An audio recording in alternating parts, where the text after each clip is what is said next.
The world tilted, and my body burned like it was rewriting itself from the inside out.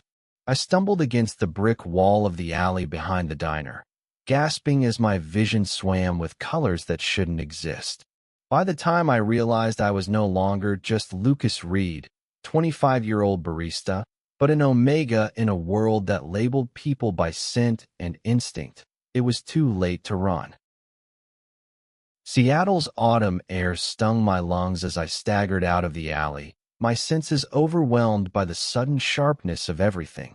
Car exhaust, coffee grounds, the faint musk of strangers passing by. My best friend, Marcus Delgado, was waiting for me at the diner's back door, his broad shoulders slouched against the frame, his dark eyes scanning the street. He was 26, an alpha by birth, with a quiet intensity that made people notice him without trying. We'd been inseparable since high school, two kids from different worlds. Me, a foster kid with no roots. Him, the son of a Cuban-American family with expectations heavier than the city skyline. He didn't know yet. How could I tell him that the guy he'd called bro for a decade was now something else entirely? "Lucas, you okay?" Marcus's voice cut through the haze, sharp with concern. He stepped closer, his work boots scuffing the pavement, and I flinched as his scent hit me. Cedarwood and something deeper, primal, that made my knees weak. I wasn't ready for this. Not for the way my body reacted, like it was answering a call I didn't understand. "I'm fine," I lied, my voice cracking. "Just dizzy. Must have skipped lunch." My hands shook as I shoved them into my hoodie pockets, trying to hide the tremor.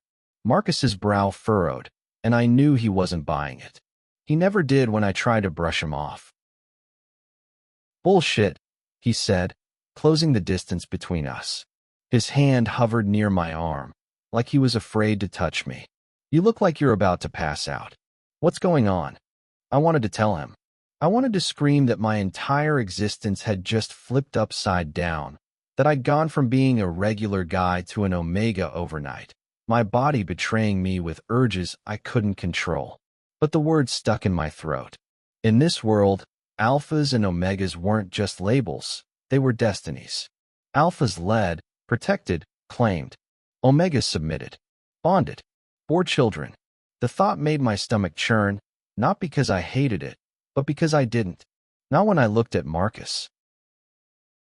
"Let's get you inside," he said, his voice softer now, like he was talking to a spooked animal. He guided me into the diner, his hand barely grazing my shoulder, but it was enough to send a jolt through me. The diner was a haven of familiar chaos, clinking plates, the hum of conversation, the smell of greasy fries. But now, every scent was too loud, every glance from a customer too sharp.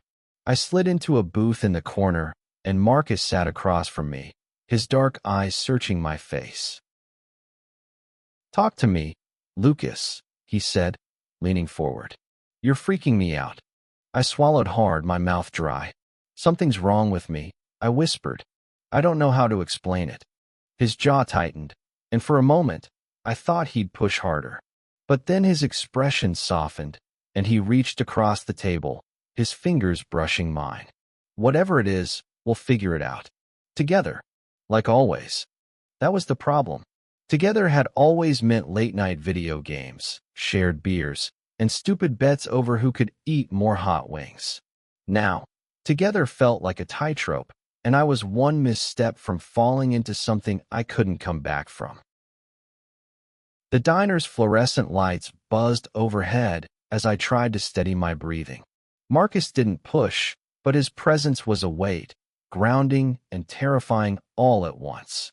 I'd read about this, sudden designations, rare cases where someone's biology shifted in their 20s, rewriting their place in the world. It wasn't supposed to happen to someone like me, someone who'd spent years dodging labels, refusing to be defined by anything but my own choices.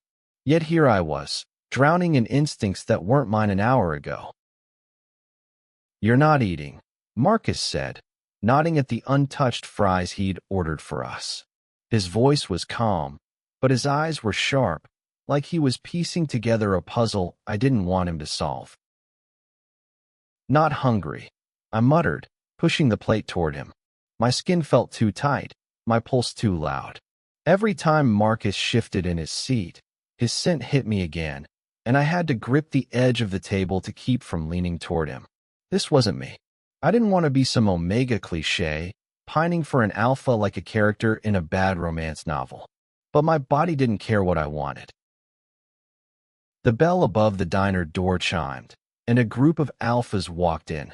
College guys, loud and cocky, their scents heavy with confidence.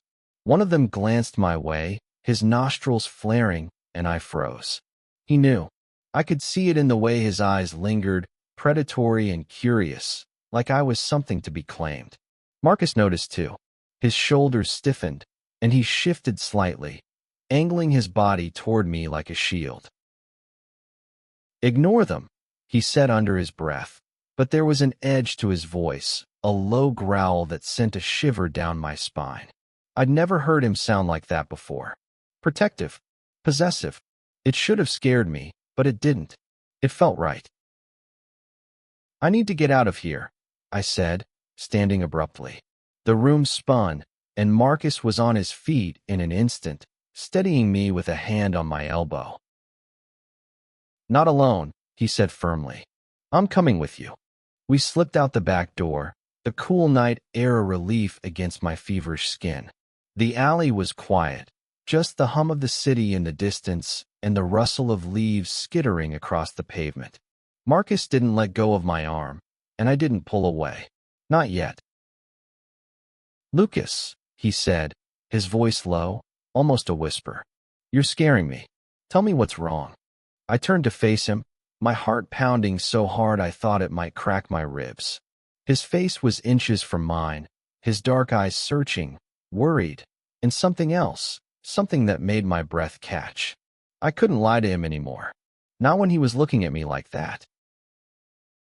"I'm an omega," I blurted out, the words spilling out like a confession. "It just happened. This morning. I don't know why or how, but my voice broke, and I looked away, ashamed of the tears burning my eyes. Marcus didn't say anything for a long moment. Then, slowly, he reached out, his fingers tilting my chin up until I met his gaze.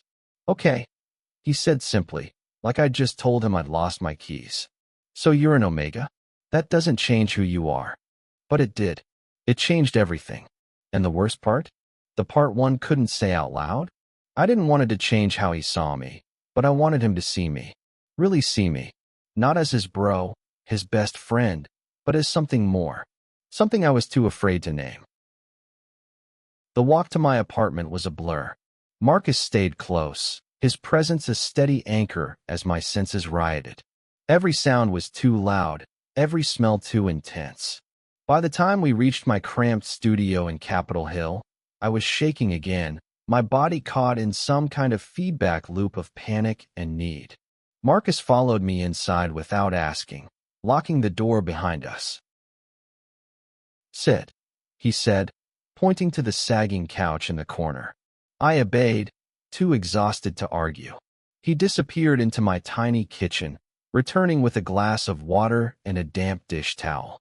He pressed the towel to my forehead, his touch gentle but firm, and I closed my eyes, letting the coolness ground me. "You're burning up," he said, worry creasing his brow. "Is this normal? For omegas, I mean." "I don't know," I admitted. "I don't know anything. I didn't ask for this, Marcus." "I know you didn't." He sat beside me, close enough that our knees brushed. "But you're not alone in this. I'm here, okay?" I wanted to believe him. I wanted to lean into him, let his strength hold me up, let his scent drown out the chaos in my head. But I couldn't. Not when I knew what it would mean. Alphas and omegas didn't just stay friends. Not in this world. If I let myself fall, there'd be no going back. "What if I can't handle this?" I whispered. "What if I'm not me anymore?" Marcus's hand found mine, his fingers lacing through mine with a quiet certainty. "You're still you," he said. "And I'm still me. We'll figure this out, Lucas." I promise. For the first time since the change, I felt a flicker of hope. But it was fragile, and I knew it wouldn't last. Not when the world outside was waiting to tear us apart, or pull us together in ways I wasn't ready for. The next morning, I woke to the smell of coffee and the sound of Marcus humming in my kitchen. It was such a normal sound, so achingly familiar, that for a moment I forgot everything. The change, the instincts, the way my body now answered to rules I didn't understand. Then I sat up, and the ache in my bones reminded me. I wasn't just Lucas anymore. Marcus turned, a mug in each hand, his smile faltering when he saw my face. "You look like hell," he said, setting the coffee on the rickety table beside the couch. "Did you sleep at all?" "Barely," I admitted, rubbing my eyes. My dreams had been a mess of heat and longing, Marcus's face blurring into every scene. I couldn't tell him that. I couldn't tell him how hard it was to sit this close to him, his scent wrapping around me like a second skin. He sat across from me, his expression serious. "We need to talk about this, Lucas. You can't just pretend it's not happening." "I'm not pretending," I snapped, sharper than I meant. "I just don't know what to do. I don't even know what I am anymore." "You're an Omega," he said, not unkindly. "And that's not a bad thing. It's just different." "Different?" I laughed, bitter. "It's a cage, Marcus. You don't get it. You're an alpha. You're free to do whatever you want. Me? I'm stuck with instincts I can't control, expectations I didn't ask for. People are going to look at me like I'm less." His jaw clenched, and for a moment, I thought he was angry. But when he spoke, his voice was soft, almost pleading. "Don't say that. You're not less. Not to me." The words hit harder than they should have. I looked away, my throat tight. "You don't know what it's like," I said. "You don't know how it feels to want something you can't have." He leaned forward, his hands clasped between his knees. "Then tell me. Help me understand." I couldn't. Not when the thing I wanted was sitting right in front of me, close enough to touch, but a million miles away. Instead, I stood, pacing the small room to put distance between us.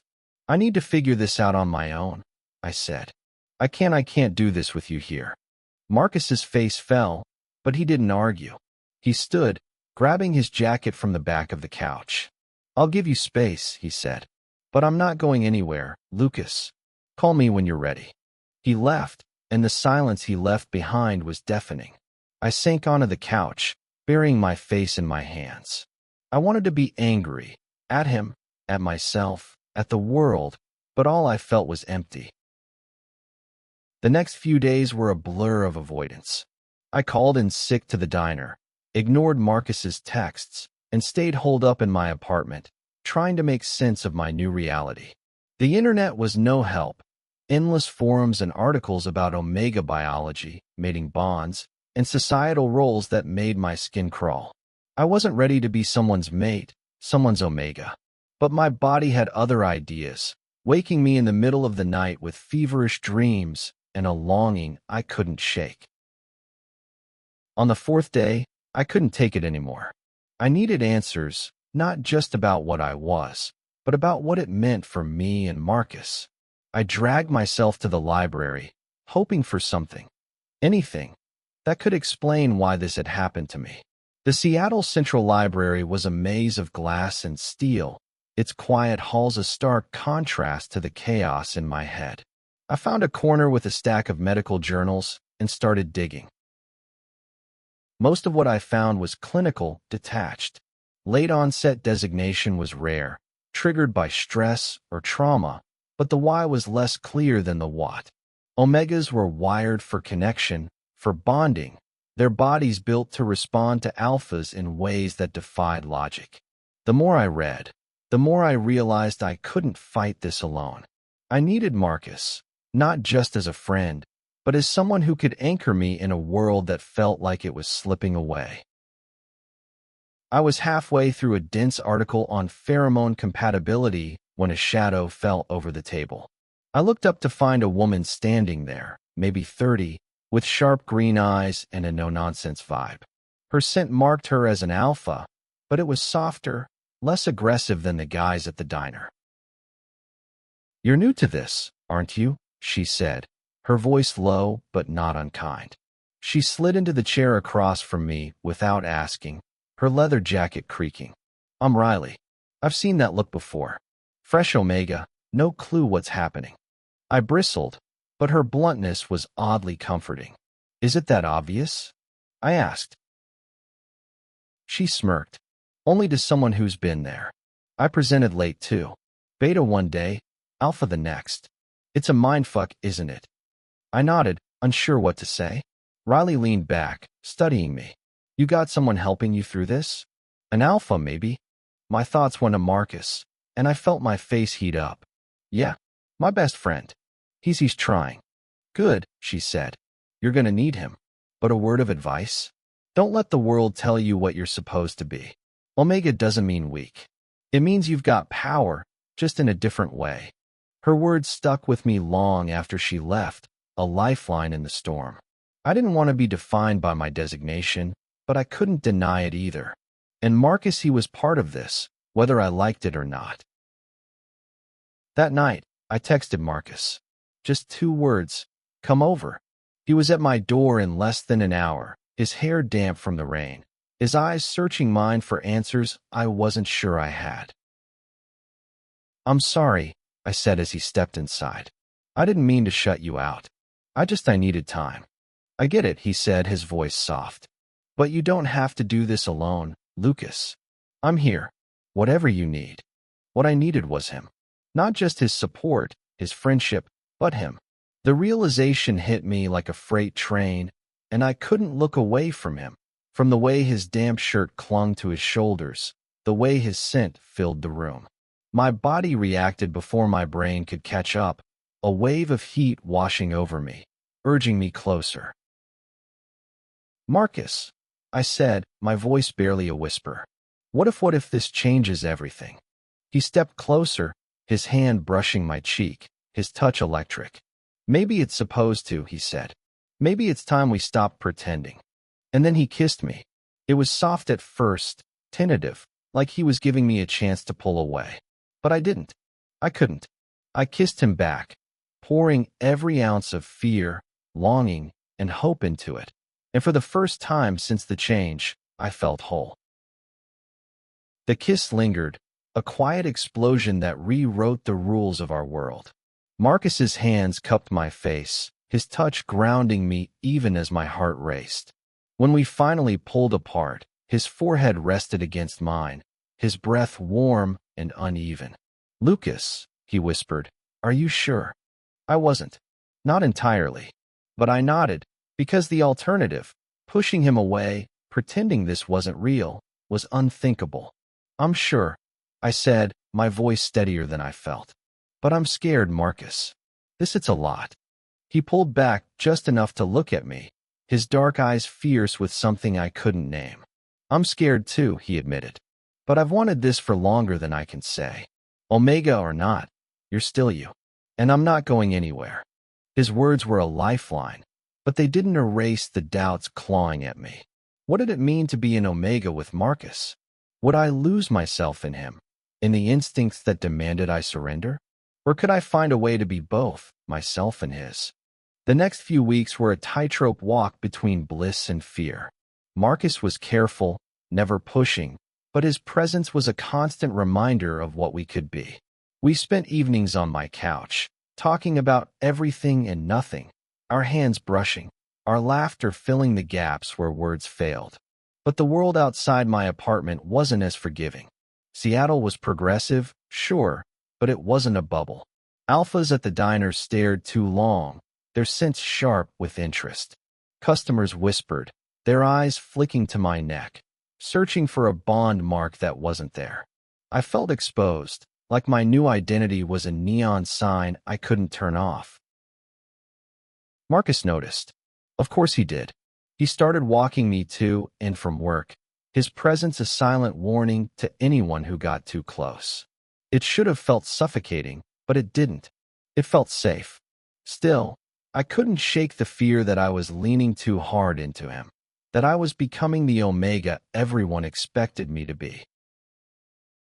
One night, as we walked through Pike Place Market, the air thick with the smell of fish and flowers, Marcus stopped at a stall selling handmade bracelets. He picked one up, a simple leather band with a small silver charm, and held it out to me. "For you," he said, his smile shy. "Not a claim, just something to remind you you're not alone." I took it, my fingers brushing his, and the gesture hit me harder than it should have. "Thanks," I said, slipping it onto my wrist. It was a small thing, but it felt like a promise that we could figure this out, whatever this was. But promises don't stop the world from turning. The next day, I got a call from my boss at the diner. "Lucas, we need to talk," she said, her voice tight. When I got to work, she was waiting in her office, her expression grim. "There's been complaints," she said, not meeting my eyes. "Some customers, they're uncomfortable with your designation." I felt like I'd been punched. "Uncomfortable?" I echoed. "What does that even mean?" She sighed, rubbing her temples. "They say your scent is distracting. To alphas. I don't make the rules, Lucas. I just run a business." I wanted to scream, to tell her it wasn't my fault, that I didn't choose this. But the words wouldn't come. Instead, I nodded, my throat tight, and walked out. Marcus was waiting outside, his face darkening as I told him what happened. "That's bullshit," he said, his voice low and dangerous. "They can't do that to you." "They can," I said, my voice flat. "And they did." He reached for my hand, but I pulled away, the weight of everything crashing down. "I need to be alone," I said, turning away before he could see the tears in my eyes. I wandered the city for hours, the bracelet on my wrist a heavy reminder of Marcus's faith in me. I ended up at the waterfront, the Puget Sound stretching out like a dark mirror. The air was cold, sharp with salt and freedom, but I didn't feel free. I felt trapped, caught between who I was and who the world wanted me to be. Riley found me there, her leather jacket blending into the dusk. "Thought I'd find you moping somewhere," she said, sitting beside me on the bench. "Rough day." I laughed, bitter. "You could say that." She nodded, her gaze on the water. "It gets easier," she said. "Not perfect, but easier. You learn to carve out your own space, to tell the world to screw off when it tries to box you in." "I don't know how," I admitted. "I don't even know who I am anymore." She turned to me, her green eyes sharp. "You're Lucas. That's who you are. Omega's just a piece of it, not the whole damn puzzle. And that alpha of yours? He sees you. Don't push him away because you're scared."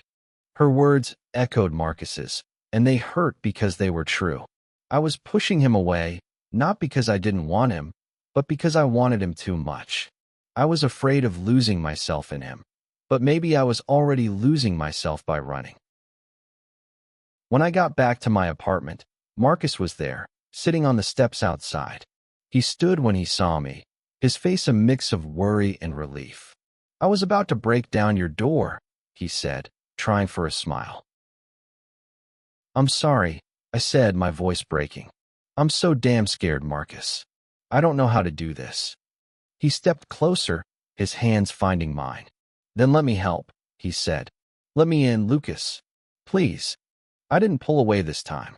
I let him pull me into his arms, his warmth chasing away the cold. And for the first time, I let myself believe that maybe, just maybe, we could face this together. The weeks that followed were a delicate dance. Marcus and I were something more than friends now, but we hadn't crossed the line into bonding. Not yet. Every touch, every glance, carried weight, a promise of something deeper that both thrilled and terrified me. I started working at a small bookstore in Fremont, a quieter job where my designation didn't draw stares. Marcus was there every step of the way, his presence a steady rhythm in the chaos of my new life. But the world wasn't done with us. One evening, as we walked through a park near my apartment, a group of alphas approached us. They were older, rougher, their scents heavy with aggression. "Hey, Omega," one of them called, his voice dripping with mockery. "Where's your leash?" Marcus stiffened beside me, his hand tightening on mine. "Keep walking," he muttered, but I could feel the tension radiating off him. The leader stepped closer, his eyes locked on me. "You smell unclaimed," he said, smirking. "What's an Omega like you doing with a guy who can't even mark you?" I froze, my heart pounding, but Marcus stepped in front of me, his voice low and dangerous. "Back off," he said. "Now." The alpha laughed, but there was no humor in it. "Or what? You gonna fight for him? He's not worth it." I don't know what snapped in me. Maybe it was the weeks of feeling like I didn't belong in my own skin. Maybe it was the way they talked about me like I was nothing. But I stepped forward, my voice shaking but clear. "I'm not your property," I said. "And I'm not his either. I'm my own." The alpha blinked, caught off guard, and for a moment, the tension broke. Marcus grabbed my hand, pulling me away before things could escalate. We didn't stop until we were back at my apartment, the door locked behind us. "You didn't have to do that," Marcus said, his voice tight. "I would have handled it." "I know," I said, my hand still shaking. "But I needed to. For me." He looked at me, his expression softening. "You're incredible, you know that?" I laughed shaky. "I'm a mess." "You're my mess," he said, and the words were so simple, so true, that they broke something open inside me. That night, we talked, really talked, for the first time since the change, about what it meant to be an Omega, an Alpha, and everything in between, about the future, about what we wanted, about the bond we both felt pulling us together. It wasn't easy. There were no guarantees, no promises that the world wouldn't try to tear us apart. But we decided to face it together, not as Alpha and Omega, but as Marcus and Lucas. The next day, we went to the park again, the same one where we'd shared that first kiss. The autumn leaves were falling faster now, carpeting the ground in red and gold. Marcus took my hand, his fingers warm and steady, and we sat on a bench, the same one where I'd imagined that carved sign in my mind's eye. "I don't want to claim you," Marcus said, his voice quiet but firm. "Not like that. Not because the world says I should. I want you to choose me, Lucas. Not because of instincts, but because you want to." I looked at him, at the man who'd been my best friend, my anchor, my everything. And I realized that I did choose him, not because of what I was, but because of who he was. "I do," I said, my voice steady. "I choose you." He smiled, and it was like the sun breaking through the clouds. We didn't need a bond, Mark, not yet. Maybe not ever. What we had was enough, more than enough. It was love, messy and real, built on years of friendship and a promise to face the world together, no matter what it threw at us. Months later, I stood in front of a small crowd at a local community center, Riley by my side. We'd started a group for late-onset designates, a place to share stories, to find strength in a world that tried to define us by our biology. I wasn't just an Omega anymore. I was Lucas Reed, friend, partner, advocate. Marcus was in the audience, his smile a quiet anchor, reminding me that I wasn't alone. The world hadn't changed. There were still stares, still whispers, still alphas who thought they could own me. But I'd changed. I'd found my voice, my place, my power. And I'd found Marcus, not as a claim, but as a choice. As I spoke to the group, my bracelet caught the light, the silver charm glinting. It was a small thing, but it meant everything. A reminder that love doesn't need labels, that strength comes from choosing who you are every single day. And as I caught Marcus's eye, I knew we'd keep choosing each other, no matter what came next.